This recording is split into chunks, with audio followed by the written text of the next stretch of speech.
ራዕይ መጽሐፍ ሁለት ተጨባጭ ነገሮችን እናያለን። እነዚህም 144,000 ሰዎች በእግዚአብሔር የተመረጡ እና የታተሙ ናቸው። ዓላማቸውም በታላቁ መከራ ጊዜ የመንግስትን ወንጌል በኃይል እና በስልጣን የሚሰብኩ ናቸው። እነርሱም ከ12ቱ የእስራኤል ነገዶች የወጡ ናቸው። ይህም ሁኔታ የእግዚአብሔር ምሕረት በታላቁ መከራ ጊዜም የሰው ልጅ እንዲድን ያለውን ፍቅር ያሳያል።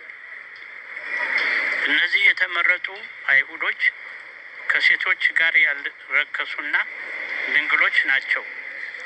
እንዲሁም ከአፋቸው ውሸት ቃል አልተገኘም። በራዕይ ምዕራፍ 7 ቁጥር 3 ላይ የአምላካችንን ባሪያዎች ግንባራቸውን እስክናትማቸው ድረስ ምድርን ቢሆን ወይንም ባህርን ወይንም ዛፎችን አትጉዱ አላቸው።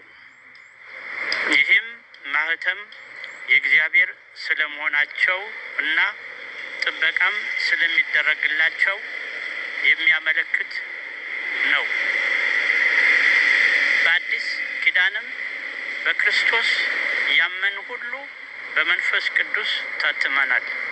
ይህም ወራሽነታችንንና የእግዚአብሔር መሆናችንን ያመለክታል። እግዚአብሔር ከዘመናት ሁሉ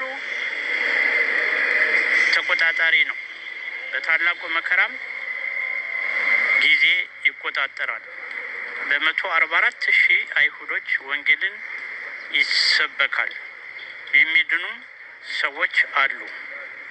ማስተዋል ያለብን ነገር የእግዚአብሔር ምሕረት በታላቁ መከራም ጊዜ እንኳ ለሰው ልጆች ያለውን ፍቅር ያሳያል። ከዚህ በኋላ 144,000 በጽዮን ተራራ ከበጉ ጋር ስሙና የአባታቸው ስም በግንባራቸው የተጻፈላቸው እነዚህ ሰዎች አብረው ይሆናሉ። አዲሱንም ቅኔ የሚዘምሩ እነርሱ ናቸው። በጉ በሚሄድበት የሚሄዱና የተመረጡ ናቸው። በግንባራቸው የተጻፈው ስም የእግዚአብሔር መሆናቸውን የሚያሳይ ነው። በመከራ ወንጌል ይሰብካሉ። ከአፋቸው ውሸት አይገኝም። ከሴቶች ጋር አልረከሱም፣ ድንግሎች ናቸው። በዚህ ዘመን ያለን አማኞች በእውነት የተመሰከረላቸውን 144,000 በታላቁ መከራ የሚያልፉ ቅዱሳንን ምሳሌ ይዘን አሁን በጸጋው ዘመን የወንጌል አደራችንን እንወጣ። ለዚህም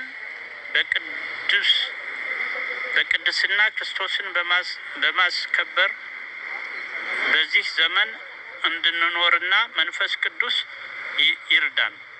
አሜን። እግዚአብሔር ይባርካችሁ።